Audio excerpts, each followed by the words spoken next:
नमस्कार स्टूडेंट। आज की आपकी इस क्लास में आप सभी का स्वागत है। अभी अपन क्लास 11th का पहला चैप्टर शुरू है ना किया है अपन ने। तो इसकी जो पहली क्लास है वो अपन ने कर ली है। आज से अपन को है ना इसकी दूसरी क्लास यानी कि इसके बाद अपन को है ना नेक्स्ट टॉपिक अपन को पढ़ना है। तो कल की क्लास में अपन ने है ना ये सारी चीज़ें क्या हैं ये पढ़ ली थी अपन ने। जैसे कि रसायन विज्ञान क्या होता है, ठीक है ना, रसायन विज्ञान का विकास और इसके बाद इसका जो महत्व है ना वो अपन ने क्या है पढ़ लिया था ये सब। ठीक है, इसके बाद अपन ने पदार्थ की अवस्थाएं भी पढ़ी थी, जिसमें अपन ने पदार्थ की भौतिक अवस्थाएं पढ़ ली थी। आज अपन को है ना पदार्थ की रासायनिक अवस्थाएं पढ़ना है। इसके अलावा अपन ने ताप और दाब परिवर्तन द्वारा अवस्थाओं को कैसे बदला जा सकता है वो भी अपन ने देख लिया था।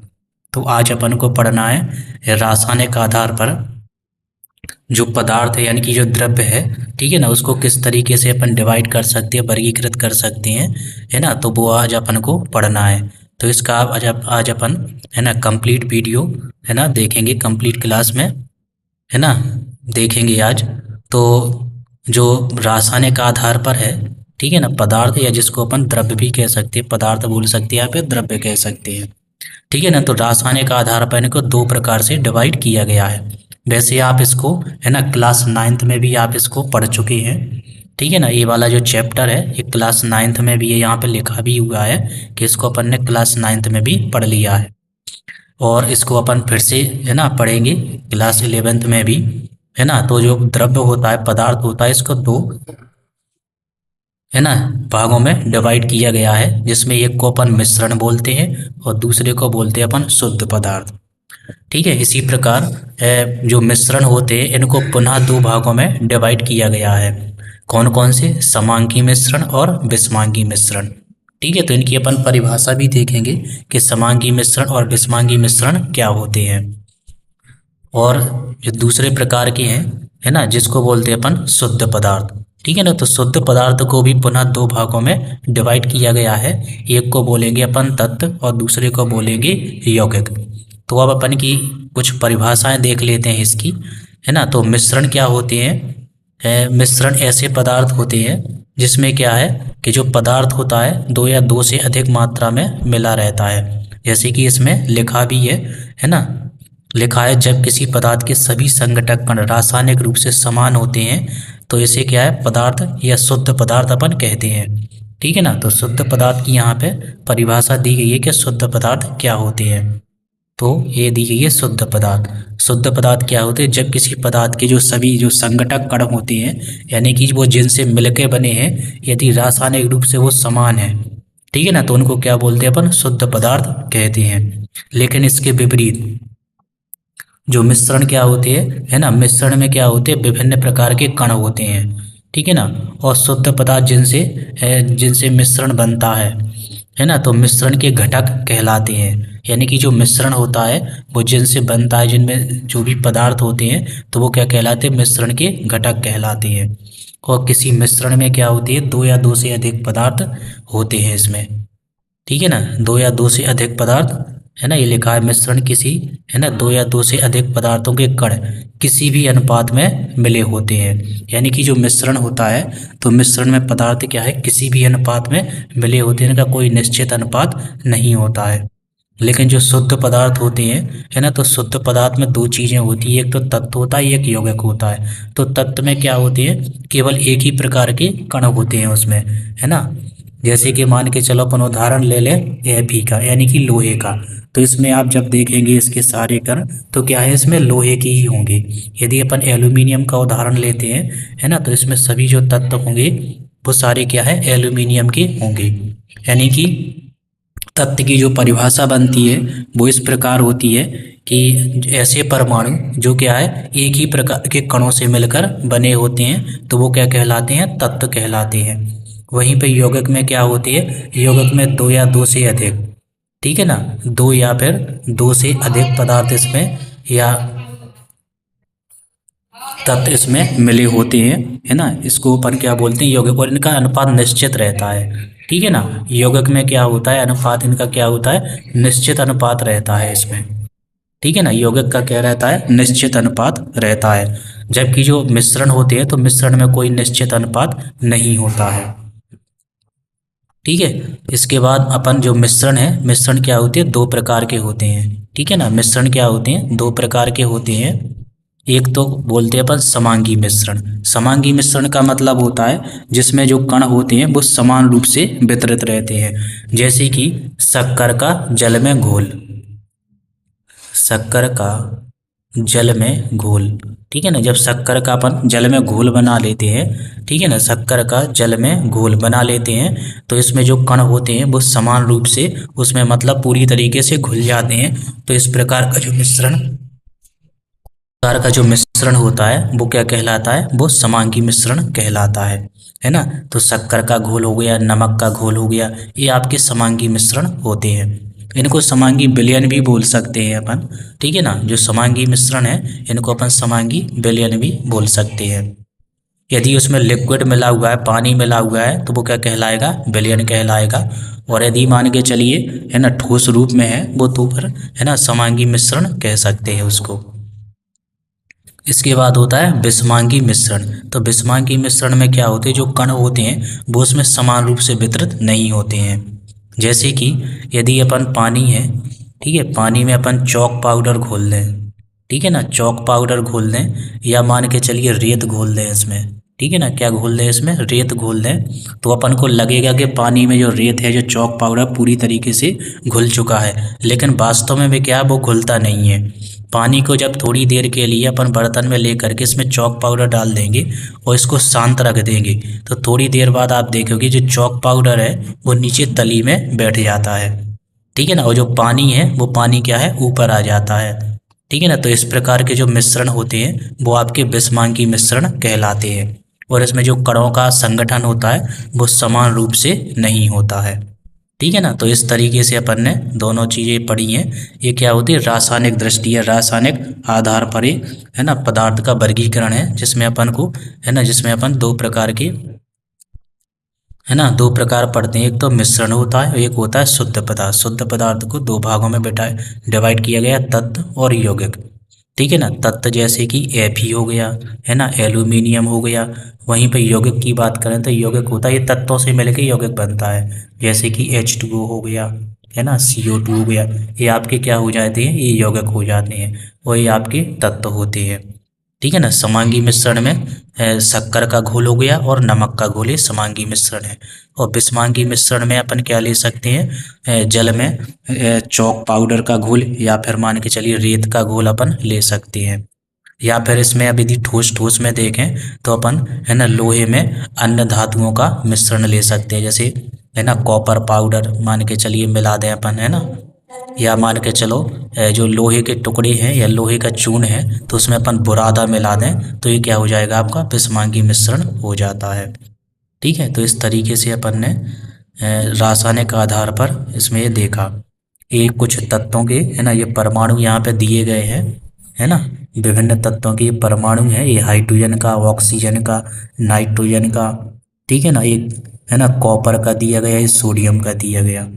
ठीक है ना, तो ये एक परमाणु हाइड्रोजन का ये आया, एक ये आया, है ना, ये दोनों मिलकर क्या बना दिया इन्होंने, H2 का मॉलिक्यूल यानी कि अणु बना दिया। इसी प्रकार एक ऑक्सीजन का परमाणु आया, है ना, दो ऑक्सीजन के परमाणु आए और आपस में जुड़ करके है ना ऑक्सीजन का क्या है, अणु बना देते हैं। ठीक है, तो अणु अणुओं का जो निर्माण है वो परमाणुओं से होता है। ठीक है ना, और परमाणु क्या होता है, एक सूक्ष्मतम कण है ना, जैसे जॉन डाल्टन ने बताया था। अभी अपन जॉन डाल्टन का है ना परमाणु सिद्धांत भी अपन देखेंगे, उन्होंने परमाणु के बारे में बताया था डाल्टन ने। लेकिन आपको बता दें कि सबसे पहले जो परमाणु है, ठीक है ना, तो जो परमाणु सिद्धांत है उसके बारे में क्या है, डाल्टन ने, जॉन डाल्टन ने परमाणु सिद्धांत दिया था। लेकिन मैं आपको बता दें इसके पहले भी एक अपने ऋषि हुए हैं भारतीय, है ना, ऋषि मुनि हुए हैं जिनको अपन महर्षि कणाद के नाम से जानते हैं। ठीक है ना, क्या जानते हैं, महर्षि कणाद के बारे में। तो इन्होंने सबसे पहले परमाणु के बारे में बताया था। ठीक है ना, और उसके बाद फिर जॉन डाल्टन आए थे, उन्होंने क्या परमाणु सिद्धांत दिया था। इसके बाद फिर अपन को आगे इसमें पढ़ना है जो रासायनिक गुण होते हैं, ठीक है ना, तो वो क्या मिलकर रासायनिक गुणधर्म कहलाते हैं। जैसे कि रासायनिक गुणधर्म में अपन को ये पढ़ना है ना, जो भिन्न तत्वों के दो या दो से अधिक परमाणु एक निश्चित अनुपात में संयोजित तब यौगिक का एक अणु प्राप्त होता है। ठीक है, तो यहाँ पे जैसे जल का है अमोनिया है ना, CO2 है ना, जल क्या होता है H2O है, अमोनिया NH3 है। ठीक है ना, तो किस तरीके से इनका निर्माण होता है वो यहाँ पे दिया गया है। जल और कार्बन डाइऑक्साइड के अणुओं का निरूपण कैसे अपन इसको दर्शाते हैं, कैसे अपन इसको लिखते हैं, इसके बारे में यहाँ पे ये बताया गया है। इसके बाद यहाँ पे इनका भौतिक गुण धर्मों का मापन है कि इनके अपन भौतिक गुण कैसे लिख सकते हैं। तो भौतिक गुण में क्या आते हैं, ये आपकी है ना लंबाई आ जाएगा, लंबाई है ना, क्षेत्रफल है, आयतन है, ये सारे के सारे क्या होते हैं आपके भौतिक गुण होते हैं। ठीक है, पहले विश्व के है ना विभिन्न भागों में मापन की यहाँ पे पद्धतियाँ दी गई हैं। ठीक है, इसमें क्या है पद्धतियाँ दी गई हैं मापन की, है ना, जैसे मीट्रिक पद्धति है, अंग्रेजी पद्धति है। ठीक है, यहाँ पे कुछ और मात्रक भी दिए गए हैं जो अपने काम के लिए है ना, और अपन को इसको पढ़ना भी जरूरी है ना। तो मात्रकों का अंतर्राष्ट्रीय पद्धति यहाँ पे दी गई है। ठीक है, तो इसके बारे में भी अपन थोड़ा बहुत जान लेते हैं। ठीक है, यहाँ पे पदार्थ के भौतिक एवं रासायनिक गुण दिए गए हैं यहाँ पे। ठीक है, तो प्रत्येक पदार्थ के विशिष्ट अभिलाक्षणिक गुणधर्म होते हैं। इस गुणधर्मों को दो वर्गों में डिवाइड किया गया है। जो पदार्थ होते हैं है ना, दो प्रकार के गुण हैं उसमें, है ना, भौतिक गुण भी होते हैं और रासायनिक गुण होते हैं। ठीक है ना, तो ये भौतिक गुण इसमें दिए गए हैं, है ना। भौतिक गुण पदार्थ की पहचान, संगठन, परिवर्तित किए बिना मापा जा सकता है ना, जबकि रासायनिक गुणधर्मों को मापन के देखने के लिए रासायनिक परिवर्तन का होना आवश्यक होता है। ठीक है ना।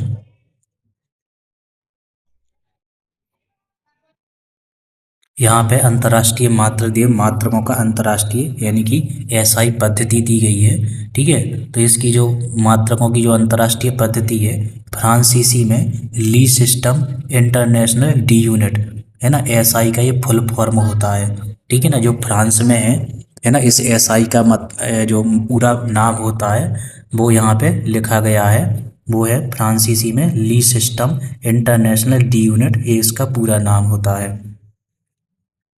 और संक्षेप में इसको अपन SI कहते हैं। को सन 1960 में है ना भार और माप के 11वें है ना सर्व सम्मेलन में है ना इसको क्या है स्वीकृत किया गया था, है ना, जिसे अपन मीटर परिपाटी कहते हैं। और जिस पर सन 1875 में, ठीक है ना, सबसे पहले 1875 में पेरिस में इसमें हस्ताक्षर किए गए थे, है ना। तो जो SI पद्धति है इसमें 7 मात्रक हैं। ठीक है ना, 7 मात्रक हैं इसमें, जो कि यहाँ पे नीचे इसकी सारणी पूरी दी गई है। तो इसमें अपन नीचे इसको देखेंगे, इनको अपन भौतिक राशि कहते हैं। तो यहाँ पे ये सारणी पूरी दी गई है ना, तो इसके बारे में अपन देख लेते हैं। ये भौतिक राशियाँ यहाँ पे दी गई हैं, भौतिक राशियाँ दी गई हैं और उनके मात्रक दिए गए हैं, है ना। तो भौतिक राशियाँ हैं, इसमें ये लंबाई है ना, द्रव्यमान है, समय है, विद्युत धारा है ना, ऊष्मागतिक है यानी कि तापक्रम है ना, ऊष्मागतिक तापक्रम या केवल तापक्रम बोल दो आप, पदार्थ की मात्रा है और ज्योति तीव्रता है। ठीक है, तो लंबाई को अपन स्मॉल एल से है ना दर्शाते हैं, इनकी लंबाई का जो प्रतीक है वो स्मॉल एल होता है। और इसको अपन जो इसका SI मात्रक है ये होता है मीटर। ठीक है, और मीटर को स्मॉल m से अपन दर्शाते हैं। ठीक है, तो लंबाई है, लंबाई को अपन स्मॉल l से दिखाएंगे और इसका जो मात्रक होता है SI मात्रक वो मीटर होता है, और इसको अपन स्मॉल m से प्रदर्शित करते हैं। इसके बाद इसमें जो दूसरी भौतिक राशि है वो है द्रव्यमान। ठीक है, दूसरी भौतिक राशि क्या है, द्रव्यमान है। लंबाई को अपन लेंथ बोलते हैं इंग्लिश में, द्रव्यमान को मास बोलेंगे, और इसको स्मॉल m से अपन प्रदर्शित करते हैं। और इसका जो मात्रक होता है वो होता है किलोग्राम, किलोग्राम यानी कि kg। ठीक है, इसका संकेत होता है kg। इसी प्रकार समय को अपन स्मॉल t से दर्शाते हैं और इसका मात्रक होता है सेकंड, और इसको अपन सेकंड को दर्शाते हैं स्मॉल s से। इसके बाद तीसरा है, चौथा है इसमें विद्युत धारा, है ना। विद्युत धारा इसको अपन इलेक्ट्रिसिटी बोलते हैं या इलेक्ट्रिक करंट बोलते हैं, है ना। इसको अपन आई से दिखाएंगे, दर्शाएंगे। और इसका जो एसआई मात्रा है वो एम्पियर होता है, ठीक है। एसआई मात्रक क्या होता है इसका, एसआई मात्रक इसका एम्पियर होता है। यहाँ पे एम्पियर लिखा हुआ है और इसको अपन कैपिटल ए से प्रदर्शित करते हैं। इसके बाद होता है तापक्रम, है ना। इसको अपन टी से, कैपिटल टी से दिखाएंगे। और इसका जो मात्रक होता है, एसआई मात्रक केल्विन है, ठीक है। अभी अपन तापमान के अन्य मात्रक भी देखेंगे, है ना, लेकिन इसमें जो एसआई मात्रक है वो केल्विन होता है। इसके अलावा भी मात्रक होते हैं, डिग्री सेल्सियस होता है और डिग्री फ़ारेनहाइट होता है ना। तो इसके बारे में भी अपन आगे देखेंगे। बाकी फिलहाल अभी अपन ने, है ना, इसका जो एसआई मात्रक है वो केल्विन होता है। इसके बाद फिर है आपको पदार्थ की मात्रा, ठीक है ना। पदार्थ की मात्रा को अपन क्या दर्शाते हैं, एन से दर्शाते हैं पदार्थ की मात्रा को। और इसका एसआई मात्रक मोल होता है ना। तो मोल कॉन्सेप्ट भी अपन आगे पढ़ेंगे मोल के बारे में, कि मोल क्या होता है, पदार्थ की मात्रा होती है। मोल क्या होता है, ये पदार्थ की मात्रा होती है, ठीक है। और इसको एम ओ एल से अपन दर्शाते हैं। इसको क्या से दर्शाते हैं, एम ओ एल से इसको अपन दर्शाते हैं, एम ओ एल, है ना। ये इसका संकेत होता है। इसके बाद है ज्योति तीव्रता, है ना। ज्योति तीव्रता को अपन आई भी से दर्शाते हैं, ठीक है। आई भी ये ज्योति तीव्रता होता है। और इसका ऐसा ही मात्रक होता है कैंडेला, है ना। और इसको प्रदर्शित करते हैं अपन सी टी से, ठीक है। तो इस तरीके से अपन ने ये ऐसा ही मात्रक इसमें देखे।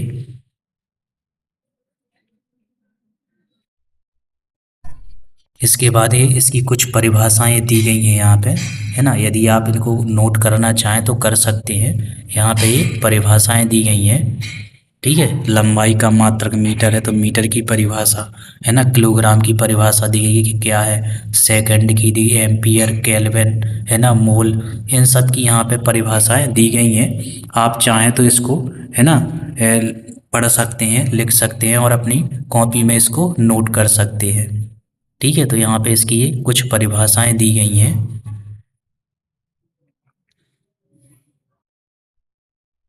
आप चाहें तो इसका स्क्रीनशॉट भी ले सकते हैं, ठीक है ना। क्योंकि ये केवल जानकारी के लिए है, ये इतनी ज़्यादा इम्पोर्टेंट नहीं है, ठीक है ना। तो बाकी इनकी जानकारी होना अपन को ज़रूरी है। इन चीज़ों को फिजिक्स में ज़्यादा देखा जाता है, ठीक है ना। ये चीज़ें क्या है, फिजिक्स में ज़्यादा ज़रूरी होती हैं। केमिस्ट्री में उतनी ज़्यादा इनको, है ना, इम्पोर्टेंस नहीं दिया जाता है, ठीक है ना। ये पूरा जो टॉपिक है ये दिया गया है फिजिक्स का है, ठीक है। तो आप लोग यदि फिजिक्स पढ़ते हैं, पढ़ते ही होंगे, आप 11वीं में हैं तो फिजिक्स आप पढ़ते होंगे, तो उसके लिए आप ये जानकारी, है ना, पता कर सकते हैं, लिख सकते हैं इसको। इसके बाद यहाँ पे ये कुछ मापन के, है ना, राष्ट्रीय मानकों का अनुरक्षण ये भी दिया गया है कि इनका जो अनुरक्षण है वो कहाँ पे किस प्रकार से किया गया है ना। तो इसको आप पढ़ना चाहें तो इसको आप पढ़ सकते हैं, ठीक है ना। यहाँ पे लिखा हुआ है ना, जैसे ऊपर बताया जा चुका है कि मानकों का जो चालन है, ठीक है ना, एवं उनकी परिभाषा समय के साथ साथ परिवर्तित होती रहती हैं, ठीक है। तो परिभाषाएं क्या है, चेंजेबल है, इसलिए इनको ज़्यादा याद करने की ज़रूरत नहीं है, केवल जानकारी के लिए वो मैंने केवल बताई हैं, है ना। तो जब भी नए सिद्धांतों को अपनाकर किसी विशेष मात्रा के मापन की यथार्थता में वृद्धि की गई है ना, तो मीटर के साथ, है ना, सन 1875 में हस्ताक्षर किए गए थे कि, है ना, पदस्थ देश जिसे मात्रक की अनौपचारिक परिभाषा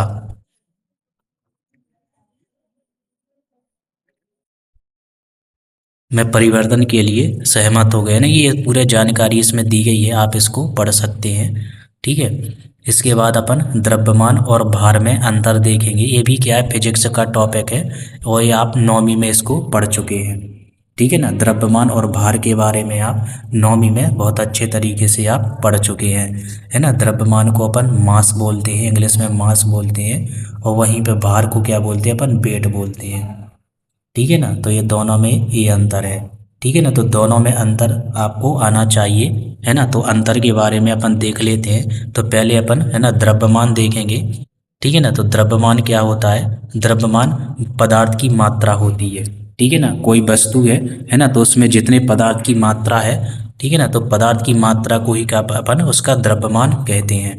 ठीक है ना। तो किसी वस्तु में कितनी पदार्थ की मात्रा है ना, तो उसको अपन द्रव्यमान कहते हैं। और भार क्या होता है? भार होता है किसी वस्तु का, है ना, गुरुत्वाकर्षण बल द्वारा या पृथ्वी द्वारा लगाया गया बल होता है। ठीक है ना। जो पृथ्वी है तो पृथ्वी में क्या होता है? गुरुत्वाकर्षण बल होता है। ठीक है ना। तो गुरुत्वाकर्षण बल के कारण, है ना, जो वस्तु है, यदि ये पृथ्वी है ना, जिस बल से वस्तु को खींचती है अपनी ओर, है ना, तो उसको अपन क्या बोलते हैं? तो अपन भार कहते हैं। ठीक है ना। और द्रव्यमान का जो मात्रक है वो किलोग्राम होता है। ठीक है ना। द्रव्यमान का मात्रक क्या है? किलोग्राम है।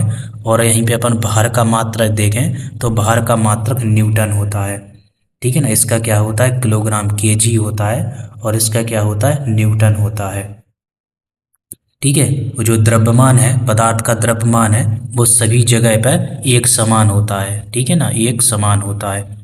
आप किसी वस्तु को कहीं पे भी ले जाएंगे, है ना, तो उसका द्रव्यमान नहीं बदलेगा।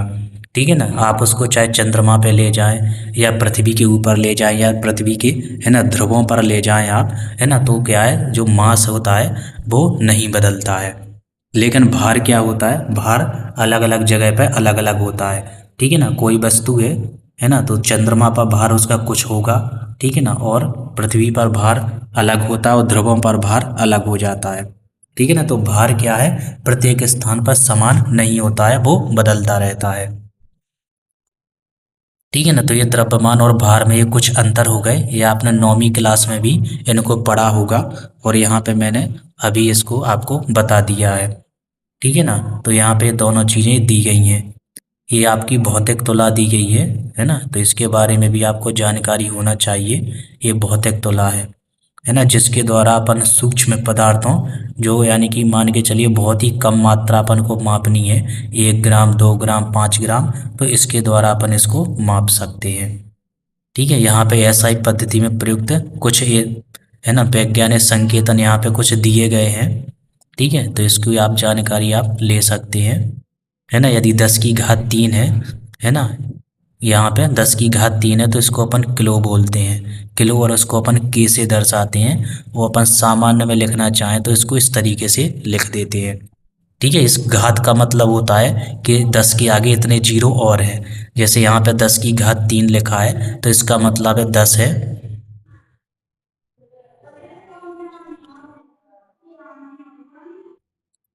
यानी कि, है ना, 10 है ना, तो 10 के आगे 2 जीरो और लगे हुए हैं, यानी कि 1 के आगे 3 जीरो लगे हुए हैं। ठीक है ना। मान चलो 10 की घात 3 लिखा है, तो इसका मतलब है कि 1 और इसके आगे फिर 3 जीरो और लगे हुए हैं, ये इसका मतलब है ना। इसी प्रकार यहाँ पे 10 की घात 6 लिखा है, तो 1 और उसके बाद 6 जीरो। ठीक है ना। इस तरीके से यदि इसमें 6 जीरो, तो इसको पूरा इस तरीके से इतना बड़ा ना लिख करके इस पर 10 लिख करके 6 की घात चढ़ा देते हैं। ठीक है। तो इसके कुछ नाम भी दिए गए, साइंटिफिक नाम दिए गए हैं, तो इसको आप यहाँ पे देख सकते हैं। ठीक है। इसके बाद है आयतन।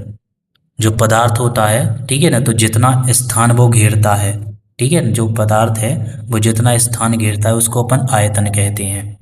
ठीक है। वो आयतन का जो एसआई मात्रक होता है, ठीक है, ये है आयतन का एसआई मात्रक, ये होता है घन मीटर। ठीक है ना। मीटर पे घात 3, है ना, घन मीटर होता है इसका मात्रक। और भी मात्रक हैं, है ना, घन सेंटीमीटर पे, घन डेसीमीटर भी है। ठीक है। लेकिन अपन मेनली इसको क्या है, मीटर में मापते हैं। यहाँ पे फिर इसके बाद घनत्व दिया गया है ना, तो घनत्व का मतलब होता है घनत्व बराबर द्रव्यमान बटे आयतन, यानी कि m/v, m/v। आयतन यानी कि वैक्यूम, आयतन को अपन वैक्यूम कहते हैं। ठीक है। और द्रव्यमान को अपन मास कहते हैं। ठीक है। तो ये द्रव्यमान, यहाँ पे घनत्व की परिभाषा, घनत्व मतलब डेंसिटी, घनत्व का मतलब क्या होता है? डेंसिटी होता है। ठीक है ना। तो यहाँ पे इसका फॉर्मूला दिया गया है इसमें, और यहाँ पे ये परिभाषा भी दी गई है। इसकी परिभाषा है, किसी पदार्थ का घनत्व उसके प्रति इकाई आयतन का द्रव्यमान होता है। ठीक है ना। तो घनत्व बराबर क्या होता है? द्रव्यमान बटे आयतन। ठीक है, इसका मात्रक भी दिया है, घनत्व का जो ऐसा ही मात्रक है, तो इसमें पहले अपन द्रव्यमान का मात्रक लिख देंगे, फिर आयतन का मात्रक लिख देंगे। ठीक है ना, तो इस तरीके से क्या है, इसका मात्रक बन जाता है। ठीक है ना, यहाँ पे जो मात्रक है ये बन जाता है ना। तो द्रव्यमान का मात्रक होता है किलोग्राम, ठीक है, और बटे में आयतन का मात्रक होता है मीटर क्यूब, यानी कि घन मीटर। ठीक है, तो इस तरीके से घनत्व का मात्रक हो जाएगा किलोग्राम, है ना, मीटर 3 इनवर्स। ठीक है, ये क्या हो जाता है, इसका मात्रक हो जाता है। यहाँ पे m नीचे है, जब इसको अपन ऊपर लाएंगे तो ये -3 बन जाता है ना। तो किलोग्राम, है ना, प्रति घन मीटर बोल दें, या फिर किलोग्राम m 3 इनवर्स बोल दें, है ना। तो ये क्या होता है, ये घनत्व का मात्रक होता है।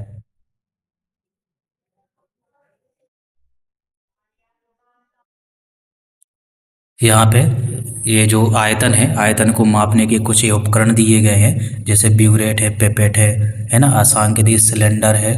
ठीक है ना, जिसपे क्या है, नंबर लिखे हुए हैं ml में। ठीक है, और यहाँ पे ये आयतन मापी, ये फ्लास्क है ना, तो इससे अपन आयतन माप सकते हैं। ये आयतन मापने के कुछ उपकरण यहाँ पे दिए गए हैं।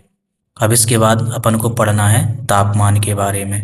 ठीक है, तो तापमान क्या होता है ना, ताप को मापने के लिए, है ना, सामान्य 3 प्रकार के पैमाने हैं। ठीक है, जिसको डिग्री सेल्सियस, डिग्री फ़ारेनहाइट और केल्विन कहते हैं। ध्यान रखना, केल्विन में अपन डिग्री नहीं लगाते हैं। ठीक है, और केल्विन क्या होता है, ये एसआई मात्रक होता है। ठीक है, ताप मापने का जो एसआई मात्रक है वो केल्विन होता है। ठीक है, वो, ठीक है ना, ताप का ऐसा ही मात्रक क्या होता है, केल्विन होता है, ये अपन को ध्यान रखना है। इसके बाद इसका अंतर परिवर्तन भी होता है। ठीक है ना, परिवर्तन क्या होता है, यदि अपन को सेल्सियस से, है ना, सेल्सियस से अपन को केल्विन में बदलना है तो अपन को कर सकते हैं। ठीक है ना, केल्विन से यदि अपन को सेल्सियस में बदलना है तो वो भी अपन कर सकते हैं। उदाहरण के एग्जाम्पल के तौर पर अपन देखें, मान के चलिए 25 डिग्री सेल्सियस टेम्परेचर दिया गया है। ठीक है ना, 25 डिग्री सेल्सियस अपन को टेम्परेचर दिया गया है, इसको केल्विन में बदलना है तो इसमें क्या करेंगे, 273 प्लस कर देंगे। ठीक है ना, इसमें क्या कर देंगे अपन, 273 प्लस कर देंगे, तो ये डिग्री सेल्सियस, बहुत सॉरी, केल्विन में आ जाएगा इसका मान। ठीक है, और यदि मान के चलो अपन को केल्विन में टेम्परेचर दिया गया है, ठीक है ना, केल्विन में दिया गया है, तो इसमें से अपन 273 घटा देंगे। ठीक है, 273 घटा देंगे तो आपका क्या आ जाएगा, इस डिग्री सेल्सियस में इसका मान आ जाएगा। यहाँ पे कुछ ये उपकरण दिए गए हैं, ठीक है, पैमाने दिए गए हैं कि इसको किस तरीके से इसको बनाया गया है, वो आप देख सकते हैं, केल्विन। ठीक है ना, तो केल्विन को क्या है, पूरे भाग को 373 केल्विन में डिवाइड किया गया है। ठीक है ना, इसको क्या है, 373 में डिवाइड किया गया है इसमें। ठीक है, और जो सेल्सियस है इसको 100 भागों में डिवाइड किया गया है ना। यहाँ पे 0 डिग्री सेल्सियस, 25, है ना, और 37 डिग्री सेल्सियस ये स्वस्थ मनुष्य का ताप होता है ना। ये लिखा भी है, मानव शरीर का एक ताप होता है एक स्वस्थ व्यक्ति का। ठीक है, और 100 डिग्री सेल्सियस पर क्या है, जल, पानी क्या है, उबलने लगता है। ये जल का क्वथनांक दिया गया है। तो जो फ़ारेनहाइट है इसको क्या है, 200, है ना, 12 बराबर भागों में इसको डिवाइड करके इसको बनाया गया है। जो मानव शरीर का ताप है, यदि अपन सेल्सियस की बात करें, ठीक है ना, तो सेल्सियस में इसका जो मान होता है वो होता है 37 डिग्री सेल्सियस। वहीं पे यदि केल्विन की बात करें तो 310 होता है। और यदि फ़ारेनहाइट की बात करें तो 98.6 डिग्री फ़ारेनहाइट होता है। तो यहाँ पे कुछ ये ताप मापने के कुछ ये पैमाने दिए गए हैं। वो अपने लिए जो सबसे ज़्यादा इम्पोर्टेंट है वो होता है अपने लिए केल्विन। ठीक है ना, जब भी यदि सवाल अपन करेंगे तो यदि अपन को सेल्सियस में तापमान दिया गया है, ठीक है, तापमान क्या है, डिग्री सेल्सियस में दिया गया, तो उसको अपन केल्विन में चेंज कर लेंगे और उसके बाद ही फिर अपन को सवाल क्या है, सॉल्व करना होगा। ठीक है, लेकिन इतना देख लेना कि सवाल में, है ना, जो ऑप्शन आएंगे, यदि ऑप्शन है ना ऑब्जेक्टिव है, तो उसमें देखना है कि ऑब्जेक्टिव में आपको क्या दिया गया, सेल्सियस में है कि केल्विन में है। लेकिन अधिकांश कंडीशन में अपन को क्या है, उस टेम्परेचर को केल्विन में बदलना पड़ेगा। ठीक है, तो कुछ नहीं है ना, जितना भी डिग्री सेल्सियस है उसमें अपन 273 जोड़ देंगे, है ना, तो केल्विन में आ जाएगा मान। है ना, तो यहाँ पे कुछ इसके बारे में चीज़ें दी गई हैं, आप लोग इसको पढ़ लेना। ठीक है, यहाँ पे ये दी गई हैं।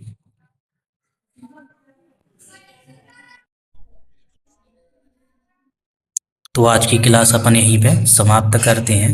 ठीक है, तो आज की जो क्लास है वो अपन यहीं पे समाप्त करते हैं। इसके आगे के टॉपिक अपन अगली क्लास में कवर करेंगे। ठीक है, तो आपको आशा करता हूँ कि आपको ये सारी चीज़ें अच्छे से समझ में आई होंगी। यदि आपको समझ में नहीं आई है जो भी चीज़, तो आप कमेंट सेक्शन में, है ना, कमेंट में लिख सकते हैं जो भी चीज़ आपको समझ में नहीं आई।